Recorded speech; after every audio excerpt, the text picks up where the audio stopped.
Slave DiBiase.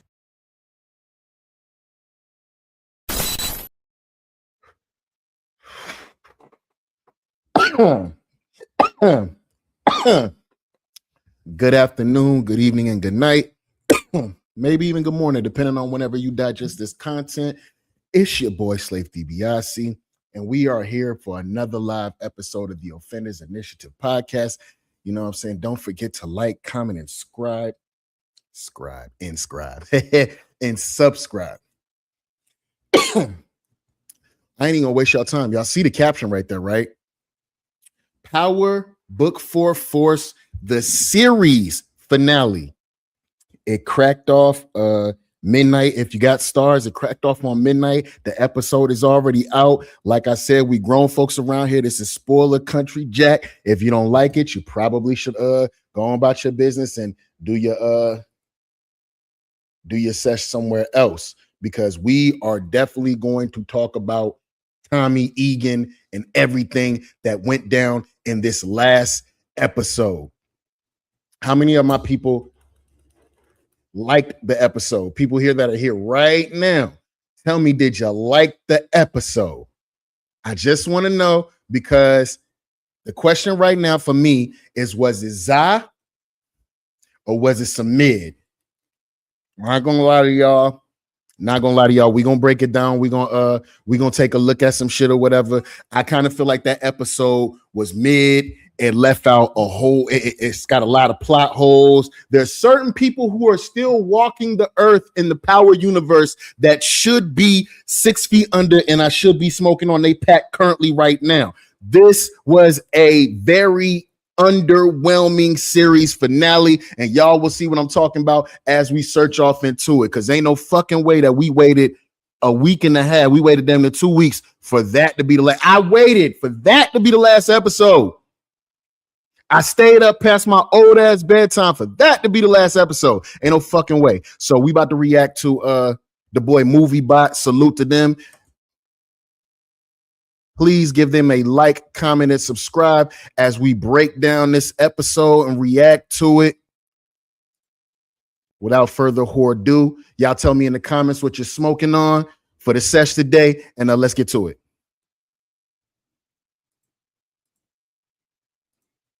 You falling. Last time we was on the rooftop. Build your kingdom. I'm saying, I'm talking legacy. Aha! Hold up. Tariq said, I'm just gonna run it back. I mean, you told me if you ain't pushing, then you falling. Last time we was on the rooftop. Build your kingdom. I'm saying, I'm talking legacy. Uncle T. Did you?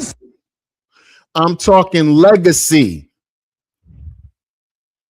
I'm the type of person that likes whenever somebody says the title to whatever movie or TV show I'm watching, they actually say it in passing while they're talking. Build your fucking kingdom, build your legacy. Feel that? This is the game. Every moment of your life, if you ain't pushing, you falling. If you want to survive, you either civilian or a gangster. There ain't no in between. Stay in your lane. All in, all out. Now,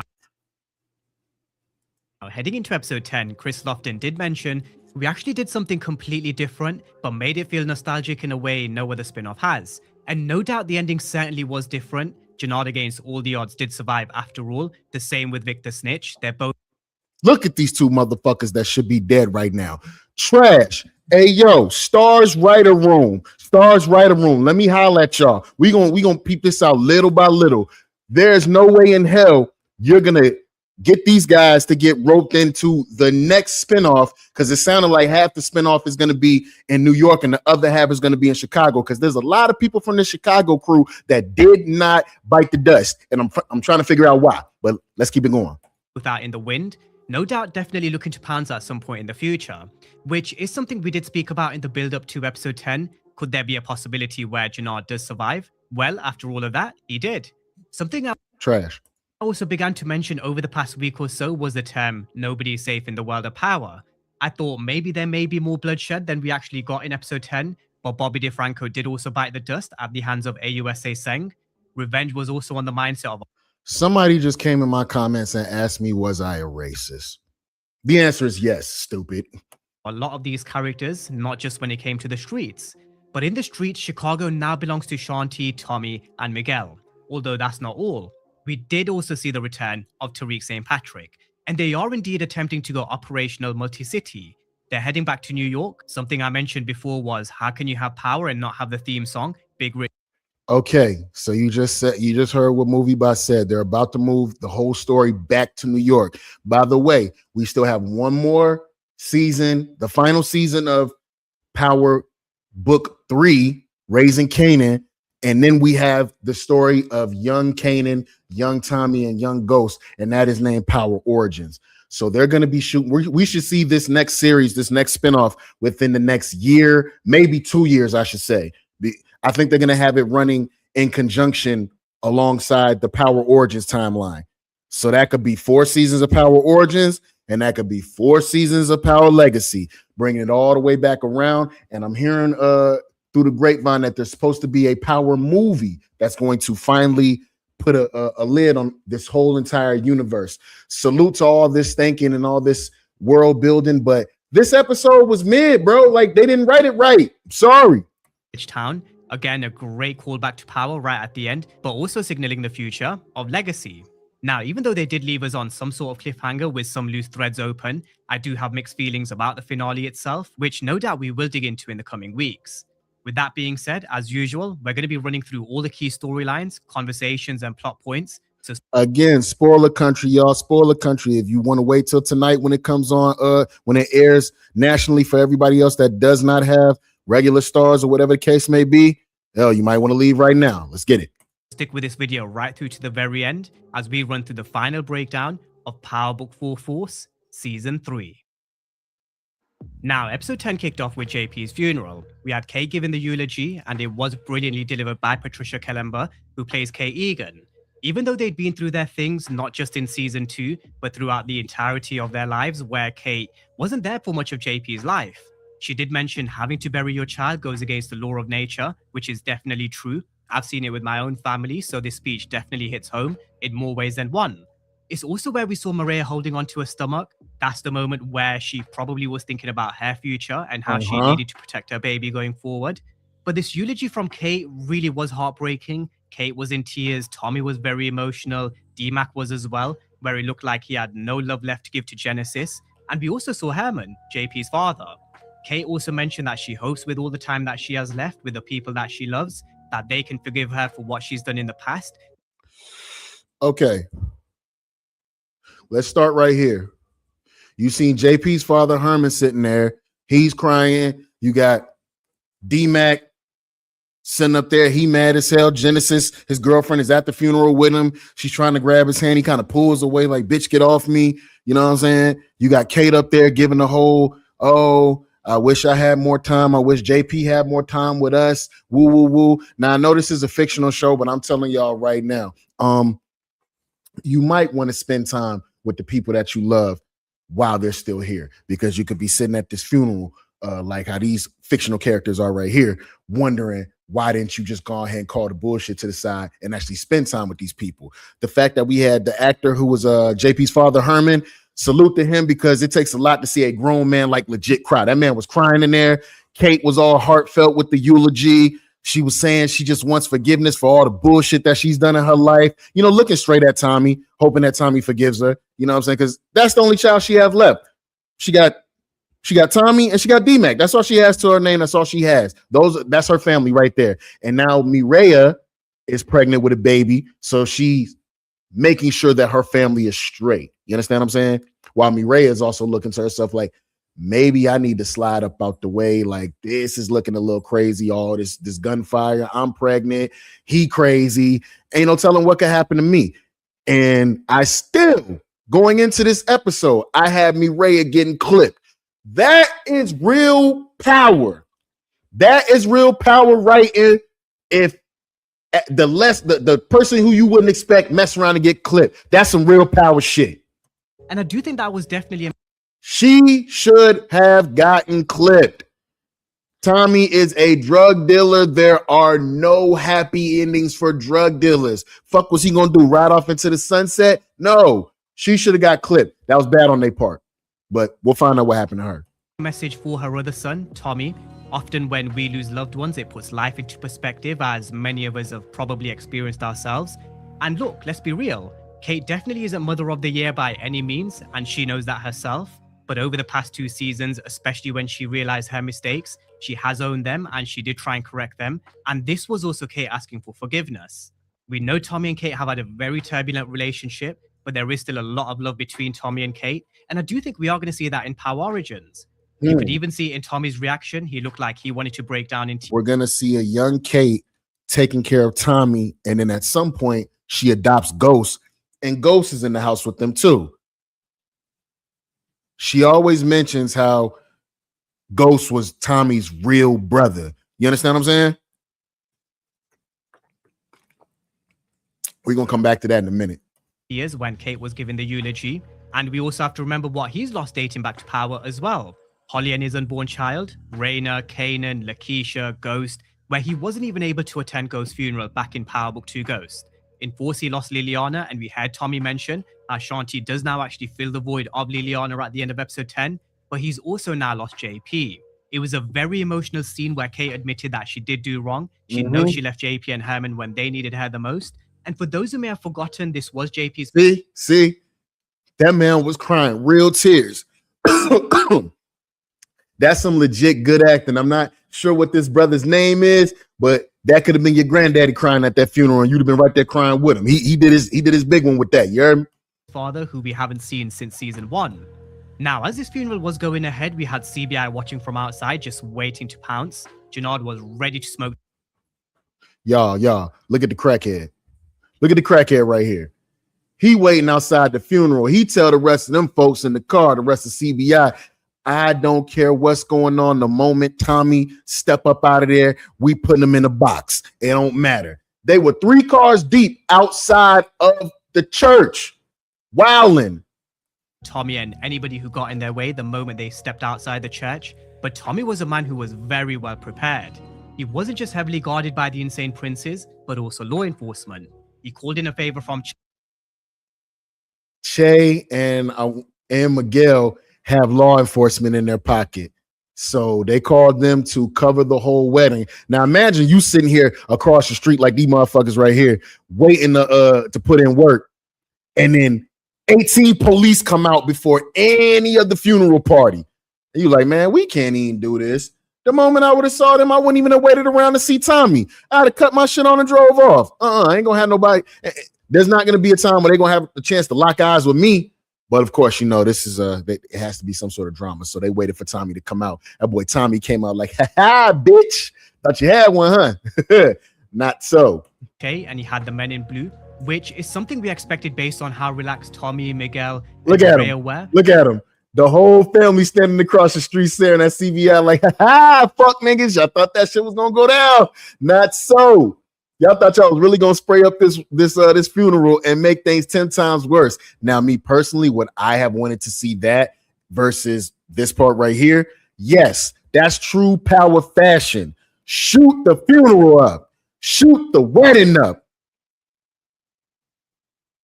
We slide back while the funeral in progress. Your bitch ass won't even hit back. He says it in the song. I wanted to see it. I didn't see it. I thought that was a real missed opportunity. We didn't expect this to be a red funeral based on what they released over the past week. Now, Tommy may have been laying JP to rest, but the business that he's in with Miguel never stops. That also includes revenge. He told Miguel that he's got Shanti working her inside man on CBI, which of course was Raheem at the time. Before we go any further, how do we now feel about Miguel and Tommy working together? For everybody that watches the show, would y'all rather see this or did y'all want them to continue beefing? I kind of felt like they were beefing for no reason. And from the very, very start, everybody should have been working together in Chicago versus everybody wanting to be. And that's the reason why motherfuckers can't come together and build no empires as it is, because everybody want to be the motherfucking man. You know what I'm saying? Niggas come together, you can get money, as you can see. Time he was alive, and that's how they would remain 3 steps ahead. They then got the text from Che. He wanted to see Tommy and Miguel, but this is where Miguel had Tommy's back, like any brother would. He told him that he'll deal with Che, so go do what needs to be done by giving JP the send-off he deserves. Yeah, he said they at the end of the funeral, Che gonna text Miguel talking about, I need to see y'all right now. Bring Egan. He was like, all right, cool, I'm gonna roll with you then. So he tells Tommy, yo, I'm gonna roll, you know what I'm saying? I gotta go see Che or whatever. We gotta go see Che. He's like, all right, I'm gonna roll with you. He was like, no. He said, yeah, Che is, you know, he Hefe and all that, but above all, he's a family man as well. So you go ahead and you go bury your brother. He will understand that. He gonna have to understand that. We just gonna be two grown men sitting up there looking at each other. So salute to Miguel for telling him as a new brother to tell him, yo, bro, you go do your thing. I got this. And they really have come a long way. Earlier this week, we've actually spoke about how they're not too different, both big on family, both big on love, and taking care of the ones that they love. No doubt Maria also played a part, but these were two characters who were now beginning to understand each other a lot more. Now, once Tommy was done with the funeral and once he laid JP to rest, he was then jumped by someone in the streets. It was Jimmy, one of the Irish lads sent by Vic. Okay. Y'all, what are up with these hitmen in the Power universe that just cannot get the job done? Trash. My man Tommy go around the corner and he about to get in his own car. This motherfucker is over to the side. Somehow, yo, bro, you got a light? You don't got to be a street nigga. You could just be a hood nigga and you know a motherfucker hit you with the, you got a light. You just keep it moving, bro. I don't know you. You just keep it moving. You in an alley asking me for a light. Nah, I'm cool. And who the fuck is just sitting in the alley? You know what I'm saying? So Tommy looked at him. He didn't even answer him with the nah, I don't got one. He just looked at him and kept it moving. My boy tried to come up with the hawk on him. This is for Victor Finn. Tommy, they doing the struggling back and forth. Tommy sweeps him, dumps him on the ground, and he said, where's Vic? You know what I'm saying? Dude was like, I ain't telling you shit. He said, that's cool. I hope it's worth dying for. He hits him in the side of the neck. He bleeding out. He takes his phone and he gets at Vic. Now it's even crazier, right? Whenever it's always fun to me whenever I see somebody send a hit on somebody, whether it's a good guy or a bad guy, and then that person calls the person who sent the hit. He like, is it done? Yeah, it ain't done, but he's done. I love shit like that. You be looking over the phone like, oh shit, he found out. He know what's up. Pack your bags. It's time to go. Victor Flynn is the weakest Flynn. I hate him. I hate the way he was written because he has the potential. He was a real killer. Vic's a real killer, but he pussy. He's emotional. I hate it. JP to rest. He was then jumped by someone in the streets. It was Jimmy, one of the Irish lads sent by Vic. But we know if you're going to come for Tommy, you better not miss. And even though we know they are in talks around the end of Tommy's story arc, nobody in Chicago, in my personal opinion, is actually worthy of killing Tommy. Not Jannard, not Che, not Vic Flynn, and definitely not Jimmy. I personally still think... Hold up. Before we even get into that, because I see they got the little Italian girl there. Okay, so now y'all gonna wait till Power Legacy to decide to start writing like Power again, where nobody has any job security. I like shows where nobody has any job security. It originally Power, Sons of Anarchy, Game of Thrones. These are shows where people can die. It could be your favorite character, and then next week, bam, bullet in the head, bam, axe in the back, bam, head cut off, bam, car accident, bam, set on fire, whatever the case may be. Damn, that was my favorite character, and now he's gone. Yeah, real shit, no job security. I love shit like that. This is just getting tailored towards everybody being all nice and stuff. Let's run this back. Gary Lennon, the showrunner, says, we have an ending in mind for Tommy, but of course we can't tell you. We have an idea of what the last frame looks like. As much killing as Tommy done did, bro, him actually getting killed by somebody, I don't want to see that. Put Tommy in jail. Like, he done been down too long to have somebody stand over him and, like, take him out. I don't see that. Him getting locked up, though, I could see that. Arc. Nobody in Chicago, in my personal opinion, is actually worthy of killing Tommy. That's not a fact. Jannard, not Che, not Vic Flynn, and definitely not Jimmy. I personally still think Tommy's endgame will be the Italians, and with them going back to New York, it does open that door. That's a fact. That's a fact. Okay, let me tell you why this is scary right here. If you can remember, this young lady right here is Joe Proctor's daughter. And if you can remember, Tariq left the back door open so that old Uncle Terminator Tommy here could come in and take her father out because he was really kind of working with the ops for real. Had a recording and everything. She's not stupid. She knows what happened to her father, and she knows that Tommy has something to do with it. And Tommy all but tells her, hey, you know, when you get a little bit older, if you want to come see me about it, you can do that, but I'll be ready for you. But I'll understand at the same time. All of this is leading back towards the Italians. I'm gonna tell you something. She on Tariq ass for leaving the door open. So that's the Italians, the Italian mob. That's gonna be an enemy in Power, Legacy, and half of Chicago. Victor Flynn and crackhead ass Jannard. They're gonna be the other half. And it might bounce between Chicago and New York, or maybe Victor Flynn and his crew and Jannard take a trip to New York and try and find Tommy there. I don't know. I personally still think Tommy's endgame will be the Italians, and with them going back to New York, it does open that door. But with Jimmy, Tommy did what he always does and then gave Vic a call. Towards the back end of episode 9, we saw him hop on that private jet and leave with Ray, but you could tell from his reaction then and also here, he knew he made a mistake. Tommy told him that he should have done it himself when he had the chance. He was definitely right. Back in episode 8, Vic had Tommy right where he wanted him. Tommy had so many problems in episode 8, pulling him in a million different directions. At the time in episode 8, he never even saw Vic coming. He had to. By the way, if y'all can see this part, hold up. Episode 9, we saw him hop on that private jet and leave with Ray, but you could tell from his reaction then and also here, he knew he made a mistake. Tommy told him that he should have done it himself when he had the chance, and he's definitely right. Back in episode 8, Vic had Tommy right where he wanted him. Tommy had so many problems in episode 8, pulling him. Y'all see that? That was the gun he killed old girl Stephanie Marks with. That was the gun he killed Bruce Leroy haircut with. And Vic took it off him. And then DeFranco and his partner arrested that fool afterwards. What happened to that gun? And yes, he did have Tommy dead to rights, but he was so scary, he didn't do it. He was shooting at his feet. Pussy shit. I hate the way that they wrote him. In a million different directions. At the time in episode 8, he never. You should have clipped him. I'd have put a bullet all in this area on Tommy. You crazy? Even saw Vic coming. He had Tommy at gunpoint, but instead of killing Tommy when he had the chance, he decided to make him tap dance, which is something you never do in this game. Trash. It's the equivalent. It's the equivalent to when the supervillain has the hero in their clutches, and instead of killing them, he says, "Now I'm going to tell you the process of my evil plan." No, bro, just kill him. I got a gun right in the other room. You could just get the gun, shoot him in the head. Hero done. Nah, you got to tell him the evil plan too, right? Directions. At the time in episode 8, he never even saw Vic coming. He had Tommy at gunpoint, but instead of killing Tommy when he had the chance, he decided to make him tap dance, which is something you never do in this game. Something that we've learned from the 48 Laws of Power from Law 15 is crush your enemy totally. That's a fact. If fact. you've got your enemy in your sights and you decide to toy with them instead, if you have your enemy in sights, if you got the one up and you decide to play with your food instead, that same weakling is going to come back and take your crown in more ways than one.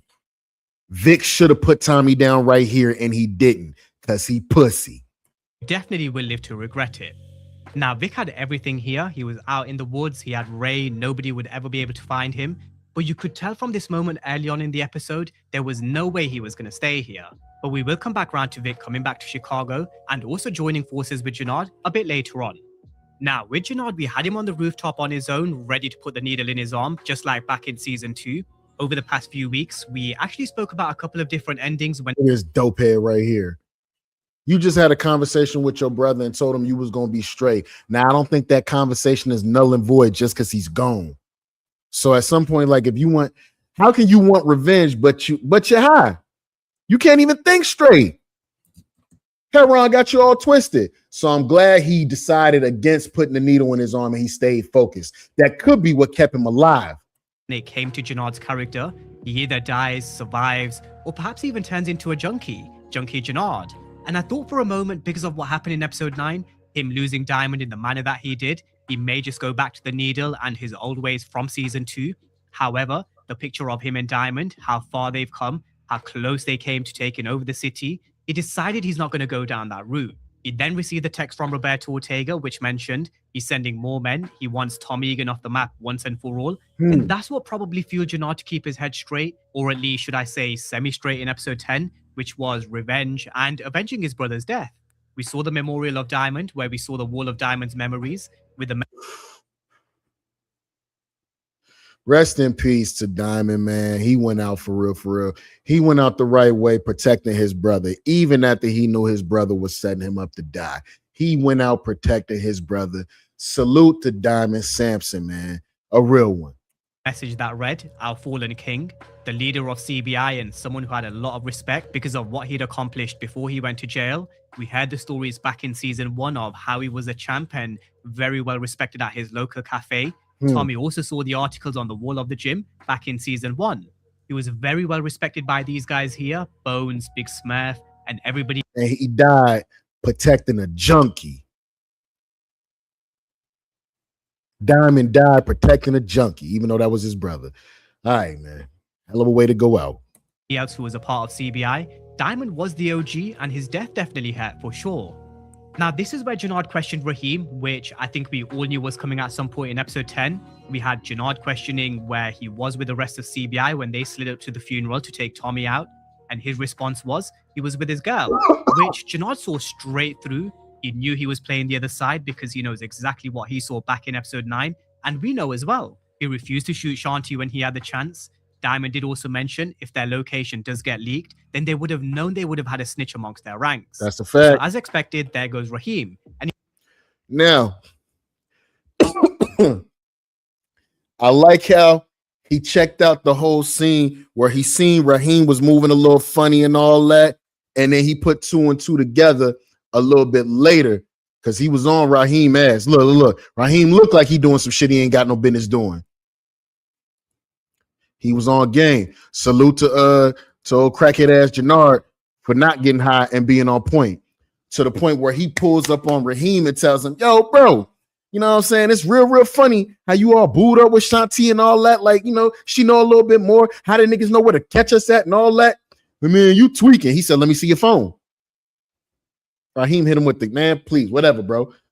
He turned around, turned his back on Jannard. Jannard put one through the back of his head as he should have. That is classic power writing. I like how my boy stayed focused right there because that, in fact, was the mole on your team. And you found it out. Maybe a little bit too late, but you found it out. Shout out to G Herbo. You know what I'm saying? They gave him a little spot on this episode too. there goes Raheem. And he was right. He was the snitch because he was the one who was.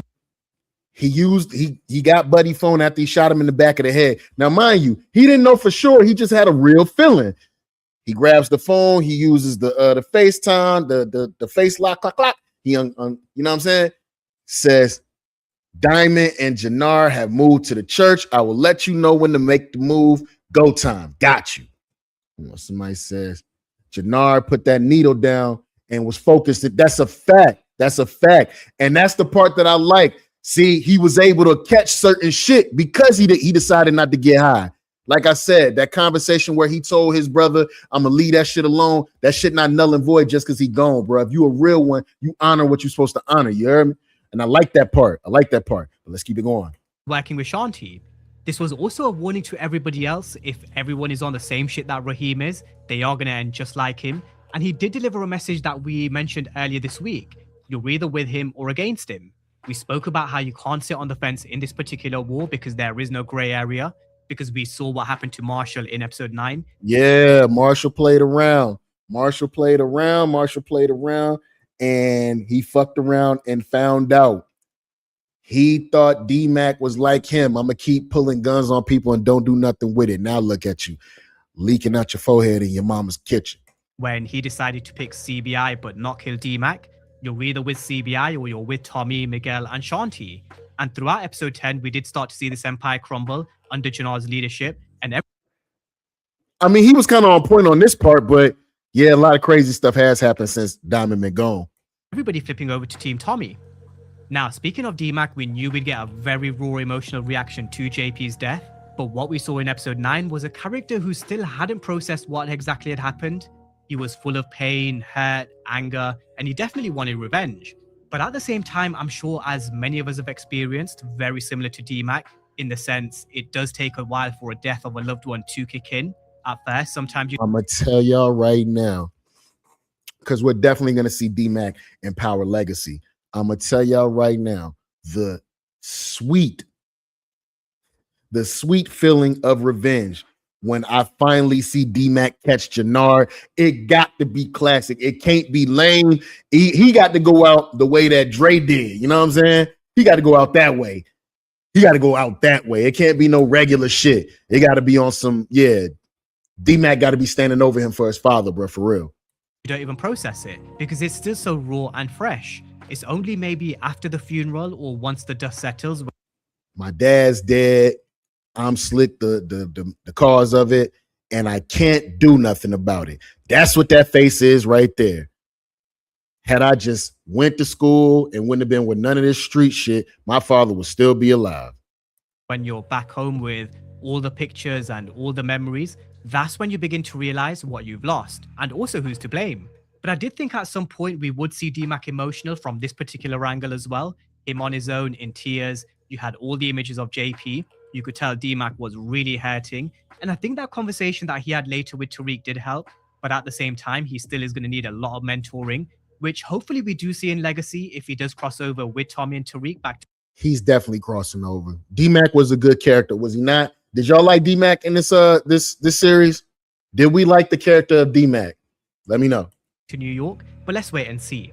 Now, with Genesis, he did mention that he sold his bike and gave her an envelope of cash to get her up and running as Spellman. He wanted her to have a good life, but just not with him.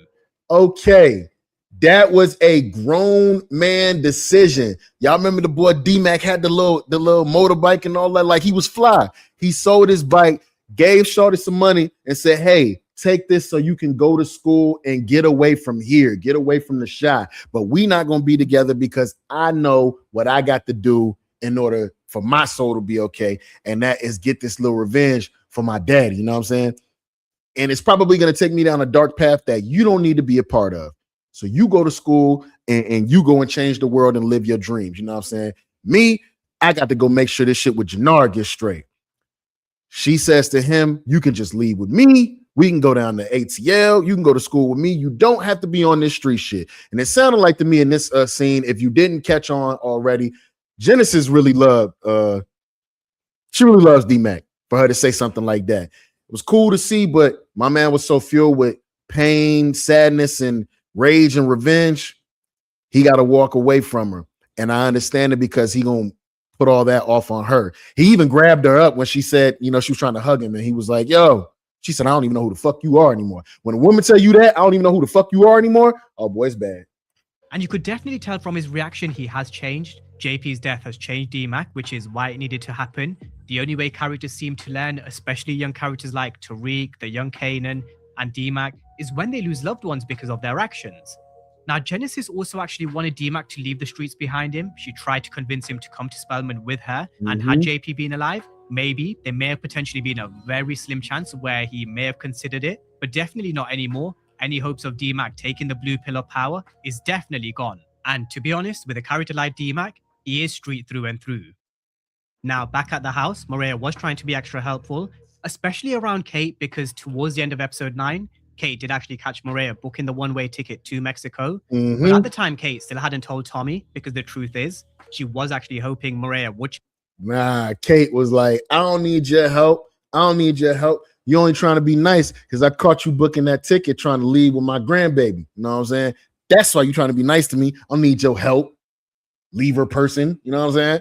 So now she's like, yo, you got to stop being mean to me. This was Mireya saying to her, you got to stop being mean to me, man. Like, what can we do here? She's like, I'm just trying to make sure that my family stays together.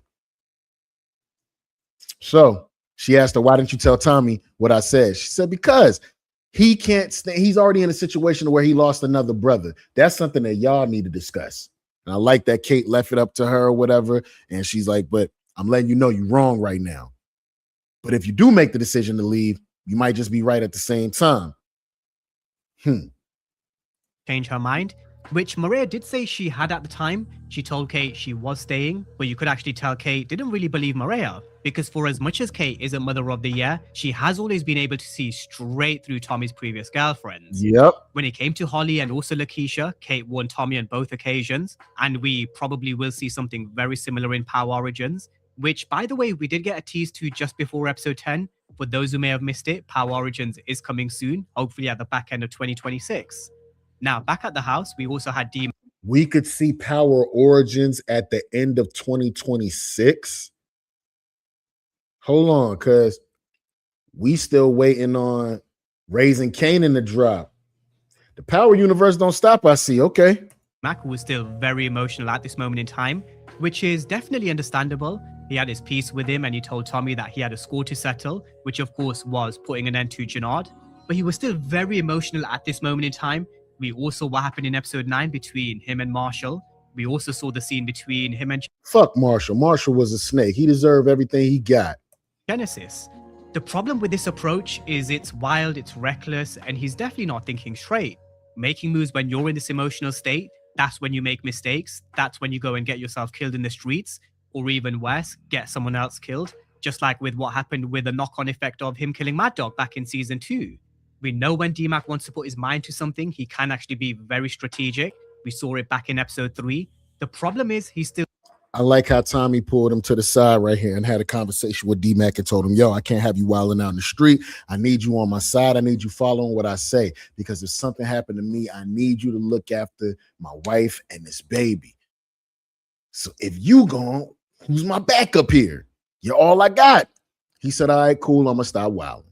Very young, he's a teenager, and this is the first time he has experienced this kind of pain. And we definitely have to remember that.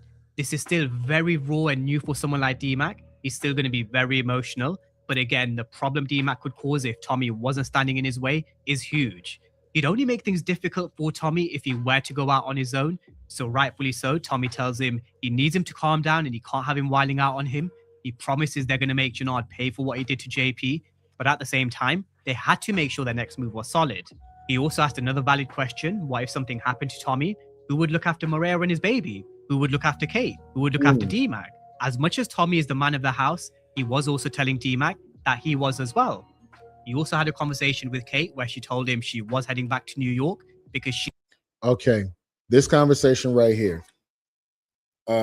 Kate says, hey, I'm about to roll out. This is a little too much for me.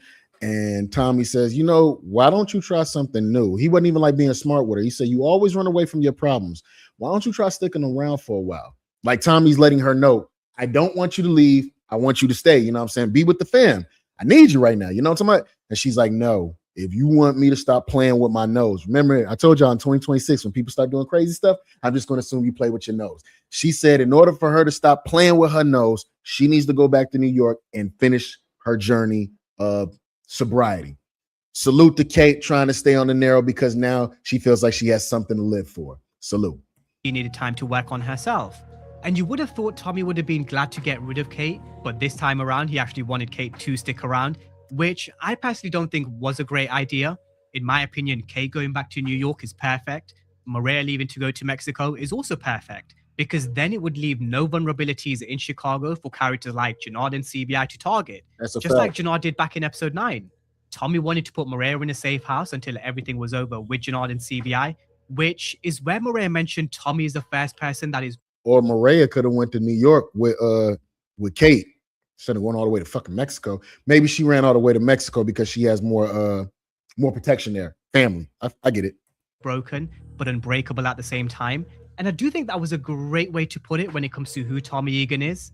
Tommy is broken because he's deeply damaged, like we spoke about before. Ghost's death, JP's death, Lakeisha's death, countless of betrayals. He carries heavy guilt and loyalty issues from his past. But he is also unbreakable because despite all the pain, trauma, and close calls that he's had in the streets, despite everything that he's been through, he never fully cracks. That is true. That is true.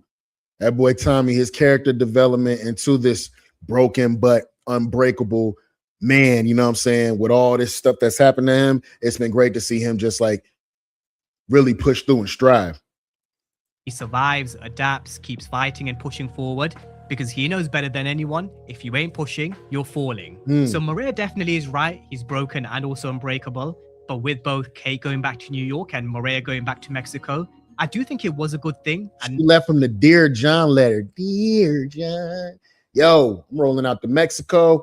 I'm taking myself off the board so that you can get your head in the game and completely win this war. This will also take my brother's mind off of me too, so that y'all can lock the fuck in. I like that she said that. She didn't run away. She just said, yo, when y'all finish, I know you're gonna win this war. When you done, come down to Mexico and come get me and the baby. I like this. This was actually pretty good writing, even though I would have preferred to see her die. Salute to her character being able to go on into Power Legacy. So I'm sure we're gonna see her in Power Legacy as well. But that was a smart move by Mireya, for real, for real. No doubt we sure haven't seen the last of Kate. We definitely will be seeing her in Power Legacy. And I do think the next time we do see Maria, she may just be carrying Tommy Jr. in his arms, which no doubt will be a Powers first. That's the fact. Now, we then had Shanti come in. She gave the news to Tommy that Jannard left Raheem's body in the middle of the ring in her gym as a message. And that was gangster. That was a big problem. They just lost their advantage within CBI, which was through Raheem feeding intel. But Tommy did also say there was another way they could get to Jannard because his biggest weakness isn't a needle, it's Shanti. And that's how they were going to get their in with CBI. Now, with law enforcement, we had AUSA saying moving. Yo, okay.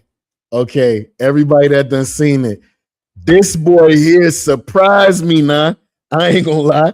He surprised me with the way that we're gonna get to it.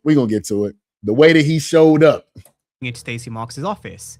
But Bobby DeFranco did not waste any time at all. He confronted him about seeing him with Chen, accepting the envelope of cash back in episode 9, the same person who went to go visit Merkovich. AUSA Seng did try to initially play it off, but we know Bobby DeFranco isn't stupid. Not only did he have the pictures, he had more. Earlier this week, I did say Bobby DeFranco will need more evidence, and this this is old boy's bank statement showing that he's been getting paid off by the cartel. He had him dead to rights. I'm gonna tell y'all something about these AUSAs and these law enforcement that come in and they be knowing stuff about these characters in the Power universe, but they don't ever bring no backup. They don't ever have a gun out, nothing. They just pull up. I know you did this. So you think I'm finna just let you walk away after you told me that you gonna tell on me? Ah, you're not leaving here. You done. He had the financials to AUSA Seng. They then had this back in force, which ended up with them agreeing. He should have been there ready to arrest him right then and there. When he didn't arrest him, I knew it was over for DeFranco. To basically lead Tommy into a trap. We did also have AUSA Seng mentioning after they were done, he was going to walk free because he was more than happy to take the prison sentence and keep his mouth shut as long as his wife remained safe from the Marquez cartel, which is where Bobby DeFranco then agreed to play ball.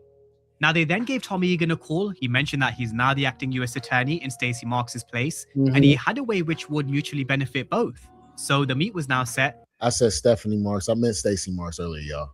But you could tell something big was going to happen with the look on Seng's face. And how many of you guys pictured what came next? We had AUSA Seng coming to see Tommy, which was all a setup. Tommy and AUSA Seng were already working together. And I do think he knew he had to get... Oh, man. They put the whole plan out right in front of DeFranco, right? He's waiting around the corner, supposed to be protecting Singh because Singh said, yo, I'm supposed to be meeting Tommy tomorrow to talk to him. What if I get into some trouble? What if he pulled a ham on me? Like, what we gonna do here? He was like, yo, just use a safe word. He's like, what's the safe word? Wife. Okay, trying to be funny and shit, not a problem. So my man come around the corner, tell me, put your hands up, Egan. Bro, Tommy dirty and Singh is dirty. You think they didn't have another conversation after you left? Come on, man. Get rid of this problem because Bobby DeFranco did make it clear he was never going to stop until he got justice for Stacey Marks. Although I don't think anybody had AUSA Seng pulling the trigger on Bobby DeFranco. I did. But I didn't have it until they drew down on each other. When they drew down on each other and the camera flipped, I said, Singh about to put a bullet in the back of DeFranco head. Kind of a Mike Sandoval 2.0 moment. Yep. Back on X a couple of weeks ago, I did mention I could see AUSA Seng killing Stacey Marks, which I was almost there, but he killed Bobby DeFranco instead. Now, something that is worth same difference. You were still right, movie bot. Same difference, my boy. Mentioning, I do think we need to keep in mind, Tommy did say he wanted that recording because he was wearing a wire, which Seng said he will give to him later.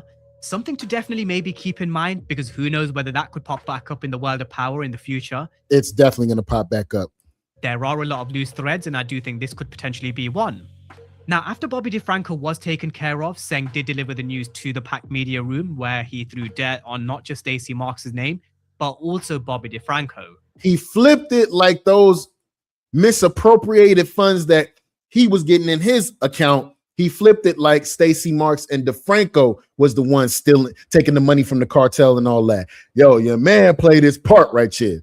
With the news to the packed media room, where he threw dirt on not just Stacey Marks' name, but also Bobby DeFranco. He mentioned they were both involved in a corrupt drug ring and their financials prove it, which was ironically thanks to Bobby DeFranco's investigation, just twisted by AUSA Seng. Yep. And as we all know in power, a dead person can't defend themselves. This so is there true. goes Bobby DeFranco, and say hello to the new US Attorney of Chicago, William Seng. Now, in terms of the streets, we then had Shanti coming over to see Jannard, which we knew was a cleverly orchestrated plan by Tommy and Shanti. Tommy did tell D-Mac earlier on in the episode that their next move had to be solid, and this was a part of their plan. Have Shanti get back. The fact that they didn't put a bullet in her chest when she first walked in there to talk to him, that's crazy as hell to me. But this is folks thinking that they masterminds and all of that. In with Jannard, sprinkle some truth in by telling Jannard that, yeah, the original plan was to kill Diamond, but having the White Devil do it, that just doesn't sit right. Just like Kanan once told Tommy, every good lie is veiled in the truth. She was making Jannard a proposition of working together. Again, he'd get Garfield Park, Manny Fresh, and the whole of West Side. The problem with this relationship is there's basically no trust. That bridge was burnt back in episode 7. And there has also been an overriding theme dating back to Power, which originally started with Courtney Kemp and then also continued under Gary Lennon, especially in Fall Season 3.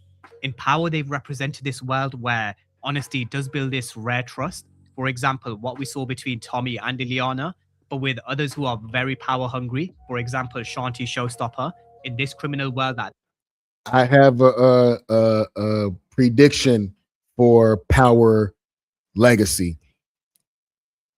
Jannard might get down on Shanti later. He might end up being the one to take her off the board later. I could see that happening.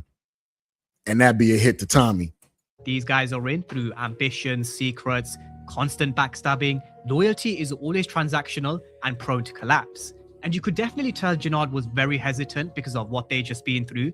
Shanti can be very persuasive when she wants to be, but straight away they made it clear Jannard wasn't buying Shanti's bullshit, and she knew it too. She told Tommy that he didn't buy it, so the next move was target the RDs. However, first up was a meeting with Che. The landscape of Chicago's drug game was changing in episode 10, not just at street level, but at the top as well. Their bosses in Mexico said the Marquez Hold on. This cartel were no longer their enemy. The Estrada cartel and the Marquez cartel were now working together. All right. That's going to be another important thing that is going to come into play with Power Legacy. The fact that the Estrada and the Marquez cartel are in fact working together. Yeah, this new series for at least four seasons, it got to bounce between Chicago and New York. They have a chance to really, really like kill it with the Legacy show, because they can bring back everybody that's not dead into these two different locations. So they have a real chance at doing something special within like a universe. Is the Power universe like one of the first franchises that they've had a bunch of spin-off TV shows that kind of built its own universe? Y'all tell me. Said the Marquez cartel were no longer their enemy. The Estrada cartel and the Marquez cartel were now working together. Before the regime to work, No, because Sons of Anarchy had the Mayans MC, and y'all gonna kill me, but I've never seen the Mayans show. Was that actually good? Anybody watch the Sons of Anarchy universe? Was the Mayans TV show good? I'm about to get into it. did have to make a sacrifice, which is where he pulled a gun on Tommy. And you saw Miguel's facial reaction thinking, shit, because that's not just the father of his sister's baby, that's also someone he now considers a brother. Luckily, Tommy wasn't the sacrifice. Again, I don't think anybody is worthy of killing Tommy in Chicago. Definitely not Che or anybody else. But over here, Roberto Ortega was a sacrifice. And Tommy was more than happy to get a second kill. Nah, Che pulled the Beretta out and was like, yo, there is the small problem of a certain man. Now that the two cartels have been working together, there is the problem of a certain man who has, since he has been in town, has caused all sorts of problems, and he must be up as a sacrifice. Takes the gun out, points it at Tommy's head, then flips the butt of the gun to him and says, Roberto Ortega. Dudes grab him. He thinking everything all good. He said, Tommy, this is your kill. Handing him the gun. He said, oh, man, don't mind if I do. Stood over, boy. of episode 10. Now, with the RDs, he managed to convince Grayskull to get on board because Jannard was actually the one who killed King Kilo and Jojo. Not only that, Tommy had... Salute to Grayskull stepping up as the leader of the RDs now, and he was smart enough to get with Tommy versus trying to be his enemy. We'll probably see him in Power Legacy as well. He was actually a good character. He wasn't stupid, which is what I liked about him. He knew off bat when motherfuckers wasn't on timing. He knew when niggas was on bullshit the whole time. So salute to buddy who plays this character at Grayskull. Can't wait to see him in Power Legacy. The backing of both the cartels who were done doing business with CBI. So with that being said, Grayskull was more than happy to flip over to Team Tommy because there was no reason to stay within the coalition under Jannard. Their organization was basically done. But not only that, Tommy did now have a new set of eyes and ears within their coalition. Jannard thought Tommy was just about to fall into his trap, not knowing Tommy had flipped Grayskull, who delivered the message straight to Tommy that they were going to load up at the trees and lumberyard. And that was real easy because Grayskull ain't like J-Nard anyway. He ain't like him no way. And as Shanti said, sometimes surprise is the best form of attack. The problem they had was they were still very low on numbers, even if they had Manny fresh, which is where Tommy made a call. Hold on. Does anybody know if Manny Fresh got clipped during that shootout at the end? Let me know. Now, it is also crazy to think how far these two have come as well, both Miguel and Tommy, as they were rolling out, brothers in arms, fighting the same war. It's crazy because of where they actually began season 3. So it definitely was good to see them having a couple of moments in episode 10. Now, as Tommy, Miguel, Shanti, D-Mac, and their soldiers came to the lumberyard, Tommy took out a hell of a lot of CBI soldiers. In a role reversal, we also saw Shanti being shot in the shootout, where this time we saw D-Mac helping Shanti, which was the other way around in episode 9 when we saw Shanti helping D-Mac. And shortly after, this is where we saw the return of Tariq. Just as Shanti and D-Mac are going to have a deeper relationship, but she's going to have to tell him that she was with him, with the planning of him getting killed. She's going to have to let him know that. The Marquez cartel and CBI were closing. Salute to Tariq showing up at the last minute. They were pinned down. Miguel yells out to Tommy, yo, Miguel, our boys are down. You got one pulling up on you. It wasn't really one. It was like 3 of them. One was over top of Tommy and 2 were on the side of him. You hear Shanti yell out, Tommy. And then you see your boy Tariq with the, he took out everybody. In on Tommy, we saw Tariq saving his uncle Tommy, and it definitely has been a long time since we've seen Tariq in action. I think we all knew he was showing up, and I did think we all knew this was going to be the moment as well. Now, with the aftermath of the shootout with Jannard and CBI, they were at the barbershop basement. We had Bones and Smurf tell Jannard, ever since he's been in charge, their organization has been going downhill. See what happens when you tell the truth? Niggas don't like it. Look at them. These two right here was looking at Jannard like, yo, yeah. Because Slim said to Jannard, yo, man, ever since you've been in charge, we've been on bullshit. And then them two was like, yo, man, as a matter of fact, neither one of our crews had a problem with Tommy. That was for, you know what I'm saying? The problem that we did have, he squared it away. You're the one with the problem. DSDs and SODs were also out, and so were Bones and Big Smurf, who did actually flip over to working with Tommy, which just left Jannard on his own. He was done. Can't wait to see Bones and Big Smurf and Power Legacy, because we damn sure gonna see them too. Now they left this fool in Siberia, so now he like, man, I'm really left out because I don't have nobody to go at Tommy with. And he's not thinking maybe I should just get out of town. He's still trying to go at Tommy. With no crew, no soldiers, no coalition, no Shanti, no Diamond. It was just Jannard on his own. In contrast, we had 2 characters here now who consider themselves brothers. Miguel needed the help of Maria here, no doubt, but Tommy did the best he could, which is where we saw them share another moment. Miguel mentioned he may have lost a brother in JP, but he definitely has gained a new one. Same thing with Tariq and D-Mac. It's a conversation Everybody that's seen the show so far, how did y'all feel about this scene right here? When D-Mac and Tariq were talking, and what made me laugh was when D-Mac said to Tariq, I heard you lost your father too. He gonna look over at D-Mac like, yeah, he lost his father. He killed him. He lost his father. I don't know. I kind of thought the scene was a little mid, man. Like, it was just a whole lot unsaid. You feel me? I did think would happen at some point, I would have liked to have heard more, but earlier in the week we spoke about how these two characters are very different in terms of their upbringing, but how they also share a lot of similarities at the same time. And them losing their fathers. He probably gonna have him riding with him once they get this New York thing popping off. It would only be right because Tariq with somebody who's a little bit younger is on D-Mac's level. I wouldn't say on his level, but somebody he can relate to a little bit more. When Tariq tells him, yo, bro, use your brain before you use that gun, that's when we're going to see D-Mac really turn into a dangerous character. D-Mac killing Marshall. It was nice to see him being able to talk to Tariq, someone around his age who would have gone through something very similar to what he has, and hopefully a lot more to come as well. Now, I did mention that Jannard was on his own. However, there was also someone who did. Look at this fool. Look at this fool. He over there in the damn woods with the girl of his dreams, supposedly. He is off the map. He's off the grid, waiting for a couple of days till he gets another plane with old girl so they can fly to someplace that has no extradition. She's trying to get him out of Chicago. And he just won't stay away because he has to kill Tommy Egan. Poor writing. You pussy. You had a chance to kill him and you didn't. I hate it. Back, and that was Vic Flynn. After he saw the news that Diamond was killed, you could tell that Vic really wasn't happy with this life that he was forced to live. Ray said that he was free, but this wasn't exactly freedom in Vic's eyes. He didn't want to be Jason Booker. He wanted to be Vic Flynn. That's stupid. That's stupid. That's stupid. You were free. You're going somewhere, a beautiful country. That girl has money. Y'all were going to be somewhere good, but you would rather be down in the decadence of the Chicago street life. Okay. I can't wait till Legacy pop up. When he get his head taken off, I'm going to be right there with a bag of popcorn, I'm telling you. Wasn't happy with this life that he was forced to live.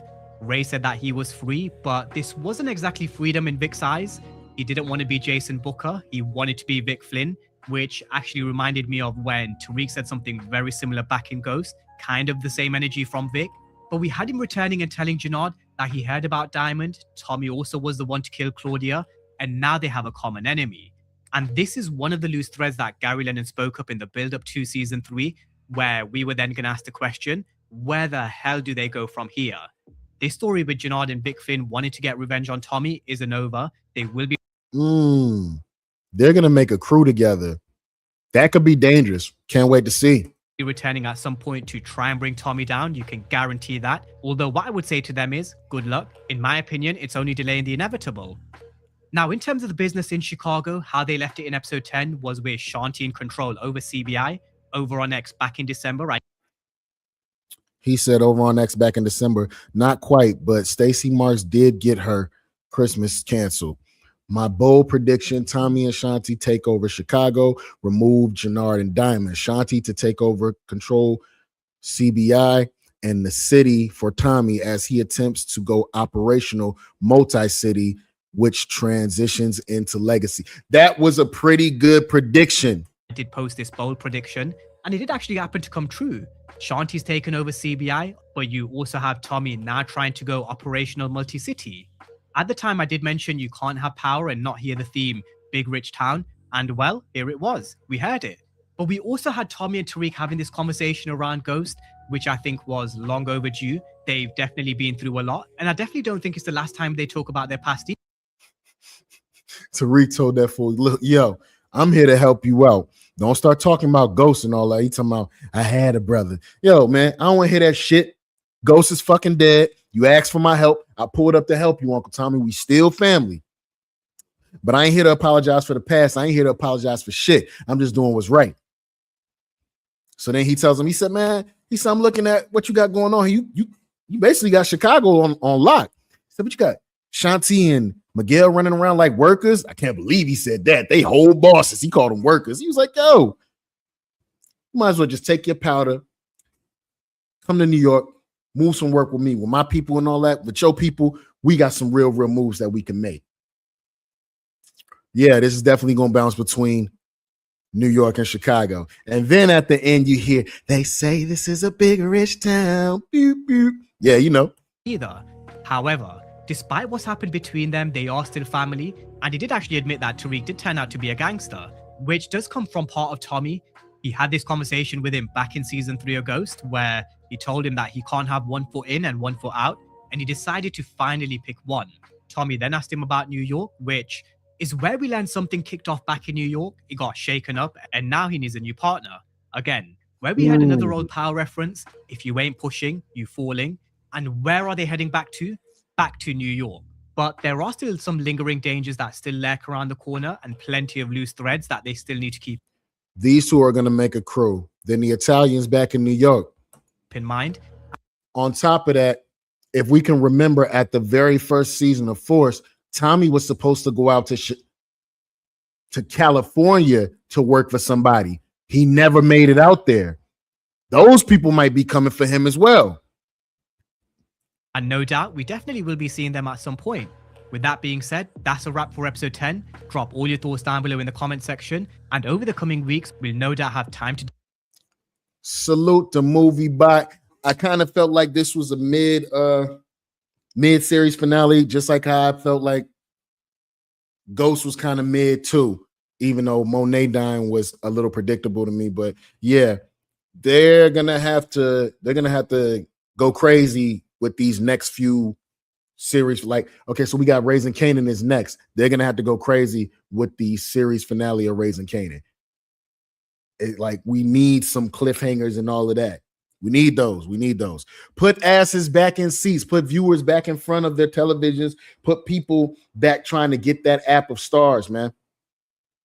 Salute, but yeah, it was a little mid, but it was something to watch. How do y'all feel about Power Book 4 Force as a series overall, and how it's going to transition into Power Legacy? Are you excited for Raising Kanan? Are you excited for Power Origins? Let me know, man. This was a great sesh. It's your boy Slave DiBiase. This was another episode of the Offenders Initiative podcast. Like, comment, and subscribe, and great sesh. We out.